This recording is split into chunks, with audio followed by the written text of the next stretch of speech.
Hey guys, Paolo here, and I wanted to start the channel off with an item that came out back in 2006 with a launch price of $349 and this idea to replace your audio setup at home. Today, I got this item for $200 and the question I have is it worth it today? Or is it just another collectible that's pretty to look at? This is Apple's iPod HiFi.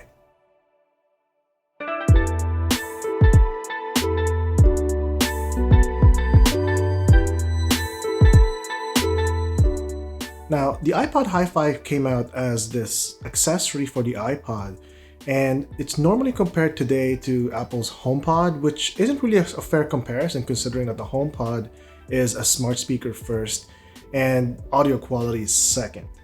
Let me explain. So, for example, the HomePod comes with features like spatial awareness, audio beamforming, and a musicologist to name a few, and all of this is being handled with Siri. And to power it all off, it's all being handled by the A8 chip that Apple developed a few years ago for its iPhones. Now, although the iPod HiFi has none of that, I would say that this thing is focused more on what Apple's known for, simplicity. You just simply drop in an iPod and play. Despite its mediocre reviews, the HiFi at its surface has got this beautiful and minimalist design, which I'm a huge fan of. And it seems that anywhere you put it, it just blends in anywhere.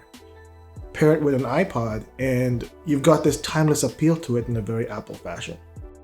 But just like the iPod, the HiFi seems to be prone to just as much scratches despite its well-constructed build quality. Now, don't get me wrong, the craftsmanship on the HiFi is top-notch. And it's very evident that a lot of thought went into the design of this thing. Take example the front grille. Apple could have just simply put in plastic as the latches for this, but instead they went with stainless steel. Again, this is an example of Apple's attention to detail towards their design. Speaking of design, the enclosure itself is made of this heavy-duty plastic construction, which I believe itself contributes to that nice sound. Underneath the unit, it's got this nice iPod deboss logo in a thick rubber material, which keeps the speaker planted when you crank it up really high. Now, the HiFi is powered by dual 80mm mid drivers and 130mm sub driver to bring in those heavy lows. And I can tell you right now that when you crank this up high, it gets really loud. At the top of the unit, you get to control the volume using these touch-sensitive buttons, which is kind of reminiscent of those third-generation iPods if you remember those. You'll also get to drop these adapters that came in with the HiFi, which include adapters for the iPod Nano, and the iPod Mini. Another accessory that came with the HiFi was the Apple Remote. These came with the Macs during the time, and those who know how to use Apple's iLife software are definitely familiar with this remote. So you just pick the adapter that fits your iPod, you snap it on and play.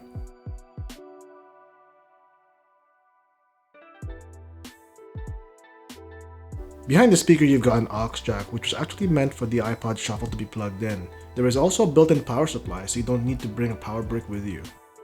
Now, one feature that the iPod HiFi has that the HomePod doesn't is the fact that you can bring it anywhere you want. Part of its design was these handles on its side, which allows you to carry it with ease. And I'm super glad that they included it because this thing weighs a hefty 15 pounds. Part of that weight are the 6 D-cell batteries that you have to put in. Now, it's pretty crazy to think about it today that you've got to put batteries into a speaker, considering that we can just simply plug it in and charge it and bring it with us anywhere. But the iPod HiFi, despite it being powerful, requires 6 D-cell batteries. And the juice on these things don't last very long either. To top it off, with batteries, the volume output is not 100%. I think it was ranging between 50 to 60. And it's only evident that when I plugged it in, it was showing its full potential. Now, I said earlier in the video that the HiFi was compared more to the HomePod, which I don't really think is a fair comparison. The one competitor I believe it should be compared to is the Bowers & Wilkins Zeppelin Air. Now, despite being double the price of the iPod HiFi, the Zeppelin was geared primarily towards the audiophile in mind. And the Zeppelin was also an accessory for the iPod back then. So if I were asked today to choose between the iPod HiFi or the Bowers & Wilkins Zeppelin Air, I'd be leaning more towards the Zeppelin Air just because the Bowers & Wilkins company is very well known for their speakers, usually the benchmark for audiophile setups, and they didn't skimp out at all with the Zeppelin Air. The quality is definitely there, and it's also got just as a good design as the iPod HiFi. So what are my final thoughts? If you were to listen to the iPod HiFi, the quality is actually very good. The sound is very punchy. The only limiting factor you really have is without an iPod, you can't take advantage of it to its fullest potential. You're actually just limited to that aux jack in the back. Now, if you're able to find one of these online for a great price, I would go ahead and snatch it because overall the audio quality is really good and it's definitely worth having. But the value comes down to you if you would prefer to have those smart speaker settings, or is it something you'd like to go towards sound quality, something that you'd like to have. Anyway, that's my channel debut with the iPod HiFi.